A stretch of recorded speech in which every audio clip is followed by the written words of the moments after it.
आज आपल्याला बनवायचं आहे तिखट झणझणीत तोंडाची चव वाढवणारं स्पेशल झिरकं. आमटीला एकदम चविष्ट आणि खमंग बनवण्यासाठी, त्याचबरोबर एकदम झणझणीत बनवण्यासाठी आमटीसाठी आपल्याला एक मसाला तयार करायचा आहे. मसाल्यासाठी आपण या ठिकाणी 7 ते 8 हिरव्या मिरच्या घेतलेल्या आहेत. मिरचीचं प्रमाण तुम्ही तुमच्या आवडीनुसार कमी जास्त करू शकता. कढीपत्त्याची काही पानं घेतलेली आहेत. 7 ते 8 आपण लसणाच्या पाकळ्या घेतलेल्या आहेत. सोबतच आपण या ठिकाणी 1 चमचाभर सुकं खोबरं घेतलेलं आहे. भरपूर सारी आपण कोथिंबीर घेतलेली आहे. पाव वाटी आपण या ठिकाणी तीळ घेतलेले आहे आणि पाव वाटी आपण या ठिकाणी शेंगदाणे घेतलेले आहे. हे सर्व साहित्य आपल्याला भाजून घ्यायचे आहे. त्यासाठी मी गॅसवरती कढई ठेवली आहे. एक अर्धा चमचा आपण कढईमध्ये तेल टाकून घेतलेलं आहे. तेलावरती आता आपल्याला शेंगदाणे टाकून घ्यायचे आहे आणि खरपूस असे भाजून घ्यायचे आहे. 1 मिनिट मी शेंगदाणे भाजून घेतलेले आहे. यामध्ये आता आपल्याला तीळ टाकून घ्यायचे आहे आणि तीळ देखील आपल्याला छान खमंग असे भाजून घ्यायचे आहे. त्यामुळे आपल्या आमटीला खमंग अशी चव येते. तीळ देखील मी छान खमंग असे भाजून घेतलेले आहेत. सोबतच मी यामध्ये चमचाभर सुकं खोबरं टाकून घेत आहे आणि खोबरं देखील आपल्याला यामध्ये थोडंसं परतून घ्यायचं आहे. थोडंसं आपण यामध्ये खोबरं देखील परतून घेतलेलं आहे. तीळ आणि शेंगदाणे आपल्याला एका ताटामध्ये काढून घ्यायचे आहे. सेम कढईमध्ये आपल्याला हिरवी मिरची आणि लसूण देखील परतून घ्यायचं आहे. मिरचीला डाग पडेपर्यंत आपल्याला ही मिरची भाजून घ्यायची आहे. मिरची आणि लसूण देखील आपण छान भाजून घेतलेलं आहे. सोबतच आपल्याला कोथिंबीर देखील परतून घ्यायची आहे. यामध्ये मी कोथिंबीर टाकून घेत आहे आणि कोथिंबीर देखील आपल्याला मिरची सोबत थोडीशी परतून घ्यायची आहे. मिरची, लसूण आणि कोथिंबीर देखील आपण छान भाजून घेतलेली आहे. ज्या ताटामध्ये आपण शेंगदाणे आणि तीळ काढून घेतलेले आहे त्यामध्येच मी ही मिरची आणि कोथिंबीर देखील काढून घेतलेली आहे.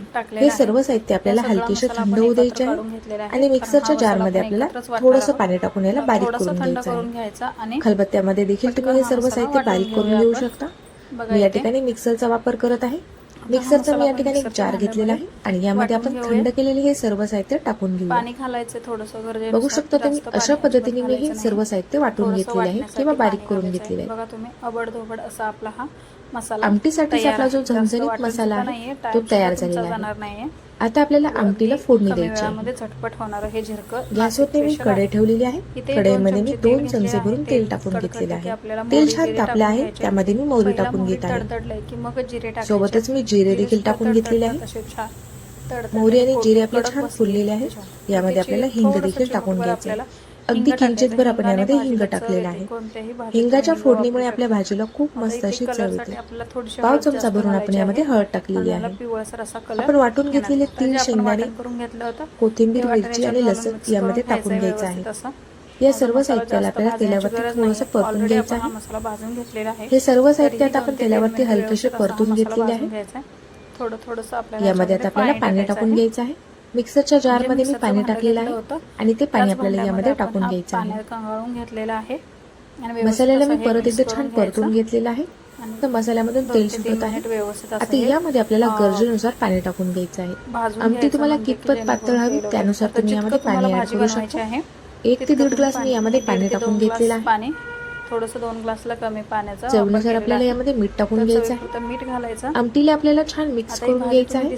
कुठलीही भाजी न टाकता, कुठलाही खडा मसाला न वापरता एकदम झणझणीत, तिखट आणि खमंग चवीची आपली ही आमटी तयार होते. आमटीला आपल्याला छान उकळी काढून घ्यायची आहे. कोणतीही भाजी न करता यावरती झाकण न ठेवताच मी आमटीला छान उकळी काढून घेणार आहे. बघू शकता तुम्ही 1-2 ते 3 मिनिटांनंतर मस्त अशी आपल्या आमटीला उकळी आलेली आहे. तोंडाची चव वाढवणारी आपली झिरका आमटी तयार झालेली आहे. हे झिरकं भातासोबत, भाकरीसोबत किंवा पोळीसोबत तुम्ही ही आमटी खाऊ शकता.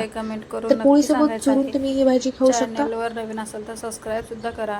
घरामध्ये काही भाजीला नसेल त्यावेळेला तुम्ही अशा पद्धतीने झटपट तयार होणारी आमटी तयार करू शकता. तर तुम्हाला आजची ही झिरका आमटीची रेसिपी कशी वाटली ते मला कमेंट करून नक्कीच कळवा. व्हिडिओ जर आवडला असेल तर व्हिडिओला लाईक करा. अशाच नवनवीन रेसिपी बघण्यासाठी चॅनलला सबस्क्राईब करा. भेटूया तशीच एका छानशा रेसिपी सोबत. तोपर्यंत धन्यवाद. बाय.